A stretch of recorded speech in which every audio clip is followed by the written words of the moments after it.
முடிவுல வந்து ஒரு ட்விஸ்ட் இருக்கணும். இல்லன்னா ஒரு மாரல் இருக்கணும். ஏதாவது ஒரு கருத்து சொல்லணும். அந்த மாதிரி இல்லாம, கதைன்னா இப்படி தான் ஒரு வடிவம் இருக்கணுங்கிற மாரி தன்மை இல்லாம, சில கதைகள வந்து பார்க்க முடியும். அப்படிப்பட்ட ஒரு கதைய தான் நம்ம இன்னைக்கு பார்க்க போறோம். அடைக்கலம். இந்த கதையில நம்ம எப்பயும் பேசுற மாரி, ஒவ்வொரு கதையிலயும் சில மனிதர்கள சந்திக்கிறோம். அந்த வகையில இன்னைக்கு நம்ம பார்க்க போற ஒரு கேரக்டர், ஒரு மனிதர், ஒரு பாட்டி. அந்த பாட்டியோட பேர் வந்து பாகிரதி பாட்டி. இந்த கதை எங்கே ஆரம்பிக்குதுன்னா, அந்த பாகிரதி பாட்டி வந்து வேகமா ஓடி வராங்க. ஒரு ரைட்டர் வந்து எழுதின அந்த நடைய பார்த்தோம்னா, அந்த பாட்டி ஓடி வரும்போது உடம்பெல்லாம் ஆடுது அப்படிங்கிறம்போதே, அவங்க ரொம்ப ஒரு குண்டான பாட்டி அப்படிங்கிறத நம்ம புரிஞ்சுக்க முடியும். ரொம்ப பரபரப்பா, பதட்டமா ஓடி வராங்க. எங்கே போகிறாங்கன்னு பார்த்தா, ஒரு பஸ்ஸை பிடிக்கிறதுக்காண்டி போகிறாங்க. 7 மணி ஆகப்போகுது, பஸ்ஸை பிடிக்கணும் அப்படின்ட்டு வேகமா ஓடுறாங்க.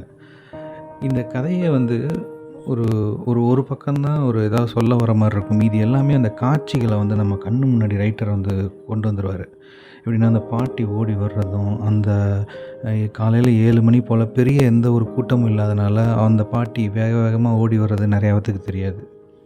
அதேமாரி இந்த பாட்டியோட முகத்துலருந்து, அவங்க உருவத்த வந்து நம்ம வந்து ஈஸியா இமேஜின் பண்ற மாரியான ஒரு எக்ஸ்ப்ளனேஷனே குடுத்துருப்பார் ரைட்டர். ஒரு நொங்கு சைஸில இருக்கிற முகம், குட்டி முகம். அதில வந்து உடம்பெல்லாம் ஊளை சதைகள் இருக்கிறது. அதுக்கப்புறம் வந்து கண்ணாடிகள், கண்ணாடி வந்து உருண்ட கண்ணாடி. அந்த கண்ணாடியில வந்து காதுல மாட்டக்கூடிய அந்த வளைவு இல்லாதனால, ஒரு கயிறு மாட்டி அதில தொங்க விட்டுக்கிறாங்க. ஸோ இந்த மாதிரியான ஒரு எக்ஸ்ப்ளனேஷன குடுப்பாங்க. அதேமாரி வந்து பார்த்தீங்கன்னா, அந்த பாட்டி வேகமா ஓடி வந்து ஒரு பஸ்ஸை பிடிக்க வரும். அந்த பஸ் எங்கே போகணும் பாட்டின்னு கண்டக்டர் கேட்பாரு. திருக்கணங்குடி அப்படின்னு சொன்னோனே, "இல்ல இது வேறு ஊருக்கு போகுது" அப்படின்னு சொல்லிட்டு கிளம்பிடும்.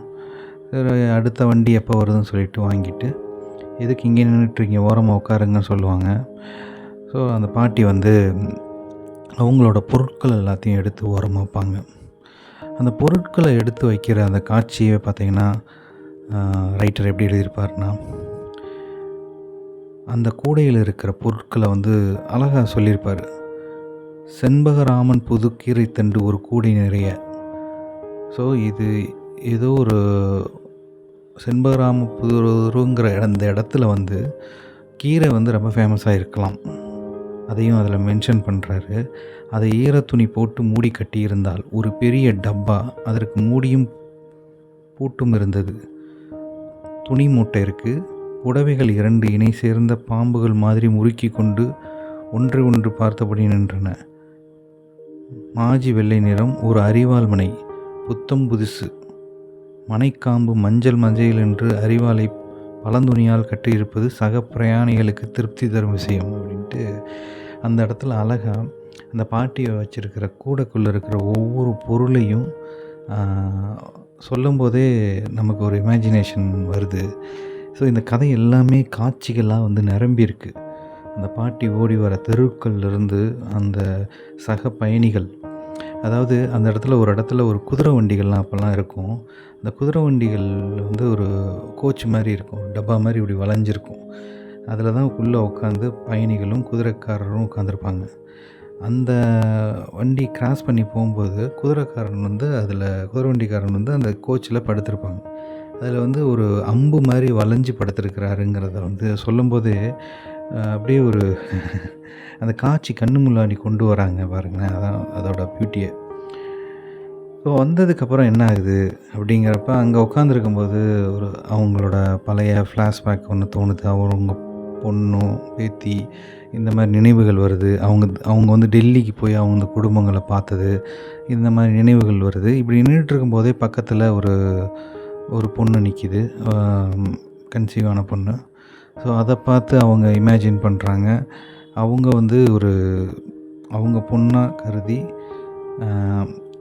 ஒரு அங்கே வயித்துல இருக்கிற குழந்தையும் நல்லா இருக்கணுங்கிற அந்த ஒரு வேண்டுதல்லாம் இருக்கும் அந்த இதில. யாருன்னே தெரியாது. இவங்க மட்டும் தான் அவங்கள பார்த்துட்ருப்பாங்க. பார்த்துட்ருக்கும்போதே அவங்கள பற்றியான நினைவு அவங்கள பற்றி யோசித்து அந்த குழந்தை நல்லபடியாக பிறக்கணுங்கிறதெல்லாம் யோசிச்சுக்கிட்டே இருப்பாங்க. இந்த கதை படிக்கும்போது இந்த கிராமத்து பாட்டியோட மனநிலையை நமக்கு புரிகிற மாதிரியான ஒரு நடையில் இருக்கும் இந்த கதையே. இந்த கதை இதோட முடியும். இதான் இந்த மாதிரி கதைகளில் வந்து ஒரு ட்விஸ்ட்டு, ஒரு மாரல் இதெல்லாம் இருக்காது. ஆனால் காட்சிகளை கண் முன்னாடி கொண்டு வந்து ஒரு சின்ன உணர்வுகளை வந்து நமக்கு முன்னாடி கொண்டு வர்றது தான் இதோட ப்ளஸ்ஸே.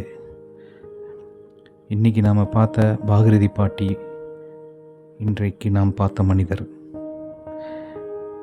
இதே மாதிரி இன்னொரு சுந்தர ராமசாமி கதையில் சந்திப்போம். வணக்கம்.